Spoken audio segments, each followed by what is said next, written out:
Or I might use the N-word. I might be like,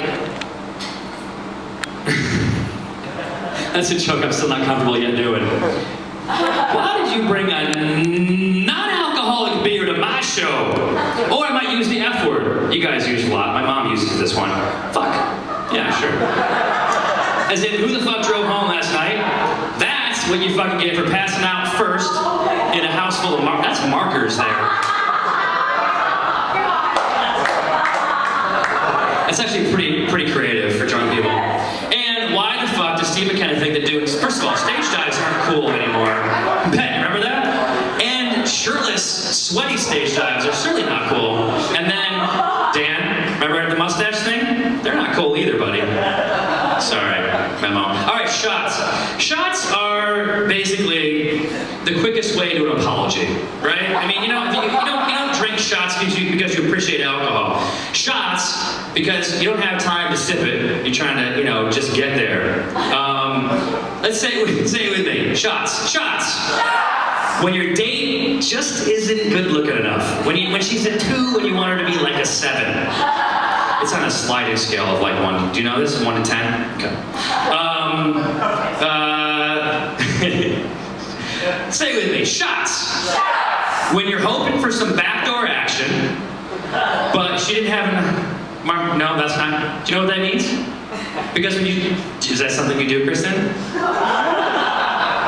Because sometimes when you drink a lot of shots, you try crazy things. I'm not going to look at my mom. I'm going from you over to here and over at the bar. Do you know what backdoor action is? Oh God, that's how you were made. It took us 10,000 years to evolve from Cro-Magnon man to this guy. But it takes only about 10 shots to completely digress from something like, to illustrate it, me to basically Steve. Isn't that weird? It looks just like Steve McKenna.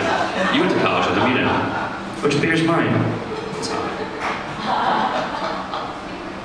Oh yeah, let me illustrate. I'm going to show that digression of Steve. This is Steve. Again, who knows him? Yes, this is Steve after 2 shots. Happy, fun, somebody you want to be around. I know I'm right. 4 shots. Dancer. Likes to dance. Mustache, Dan. 6 shots. Sweaty dancer.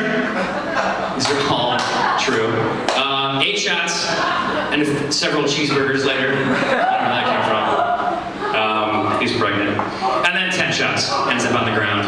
These are real pictures that I wish didn't exist. And then the next morning, wakes up with his hand in the pizza box. He's like, I'm gonna eat you, but I'm gonna close my eyes for just a second. He wakes up, just starts eating it. All right, let's talk about beer. Beer is, who's drinking beer here? That's all toast. Shots. We have to understand the importance of beer in the history of our country because it not only tastes great and more importantly gets you buzzed, but it's actually the most important beverage in the history of our country and actually in the history of the world. For example, we've had one tea party. That's in your backyard, Ben, Boston? Yep. Did you go to that one? We've had one tea party and pretty much it sucked, right? But we've had countless keg parties. That's more our style. Look, I have tattoos of stars. I did shots. Right? Is that something you planned out? I'm gonna get 2 stars, right? Does anyone have those, by the way? 2 big stars above their nipples? Check it out. He'll be really like an awesome 60-year-old when they're down here. Anyway. George Washington, when he was commander of the Continental Army, he said that every soldier receives 1 quart of beer in his daily rations. 1 quart of beer, which is why we won the war. What war? Revolutionary War, thank you. Some people are like, beer war. The war of beer. Which is why we won. Otherwise, we'd all be driving around on the wrong side of the road with bad teeth. The colonists drank beer. They couldn't drink water, and they couldn't drink milk because of the bacteria in it. They didn't yet understand pasteurization or boiling off. So they drank beer. Even the kids, this is actually in Germany, kids drink beer. They drink Kinder beer. Anja, I know it's true, even if you didn't drink it. It's a fact. You know why it's true? Because it says fact up there in the brand. So when I say fact, that means everyone has to drink. It's sort of an all thing, even if you're drinking coffee. Oh, you have a beer. Okay, great. So on the Mayflower, they didn't drink beer. I mean, that's awesome. I'm so glad I'm messing up in front of you guys. They didn't drink water or milk or fruit juice either. They drank beer, because that's the only thing that wouldn't spoil on the journey. In fact, they were heading to Massachusetts. They ended up they were headed to Virginia. They ended up in Massachusetts because they ran out of beer. It's true. Our country was discovered on a DUI, the very first DUI. Look at the Indians. This'll be fun. No, it won't. So here's them coming over. Make camp. No, wait. Make beer. It doesn't feel so good. He brought a toilet with him. Ashore to throw up in. And then the Indian realizes this isn't gonna fucking suck. We should have shot it with arrows and stuff. Our president had a beer summit. Really? What was that about? Yeah, exactly. We were all wondering the same thing. The average American lives within 10 miles of a brewery. That's why I don't understand home brewing per se. Really? Is it super fun? Does that look like a guy who's having a good time? If I want a Bavarian Hefeweizen, you know what I do? I go to a bar. You know why? What do they have at bars, Sandy? That's right. They have boobies at bars. In fact, at most bars across the country, most of them, the boobies outnumber the girls by 2 to 1. It's fat.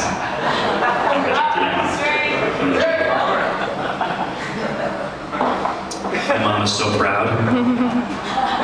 My son drinks for a living. He talks about boobies. So as much as we drink, or you guys drink, excluding the Belgian guys, you guys drink more than us. We think we drink a lot of beer, but we do not compared to the rest. Whoa, settle down. Crazy. We drink less beer than the rest of the world, and we have NASCAR. How does that work? Tractor pulls and trailer parks. I don't understand that. So actually in the Czech Republic, they drink more beer than anyone else in the world. They drink 44 gallons of beer per person per year. Comes out to about 470 bottles. In Ireland, 352 bottles of beer per year. In the US, look at that, embarrassing. Check this out. I have a chart. Look at this. Mostly here they have, this is a lager, a lighter sort of a thing, like Coronas and Buds and stuff like that. Most of what you guys are drinking, the more flavored beers are ales. So the ales are the darker, more flavorful, they're top fermenters. The yeast flocculates to the top, and the lagers are these light, crisper, usually lighter ones, and the yeast flocculates at the bottom. So one's the top, and one's the bottom. Kind of like, you know, Uncle Kevin and Aunt Matt. Why am I, because that's your job, you're the bottom. One has to be, right? I've only been in a few gay relationships, and I'm pretty sure I had the same role every time. You know, it's funny.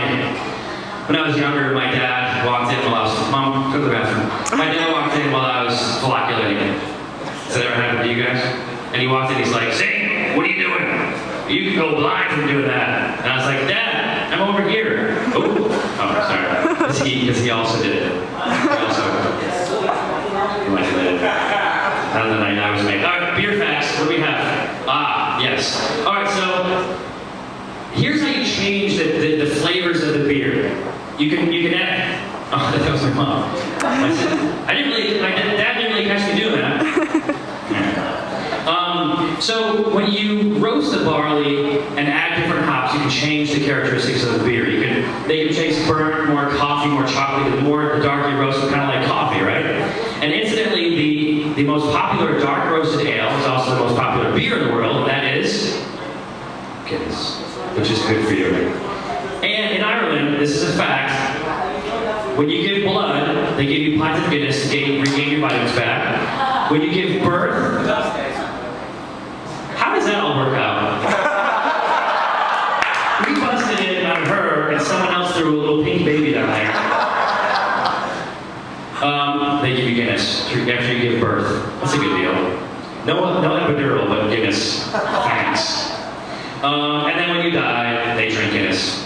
They have a big party, an Irish wake. So this is interesting. Guinness signed a lease with the city of Dublin in 1759. What's interesting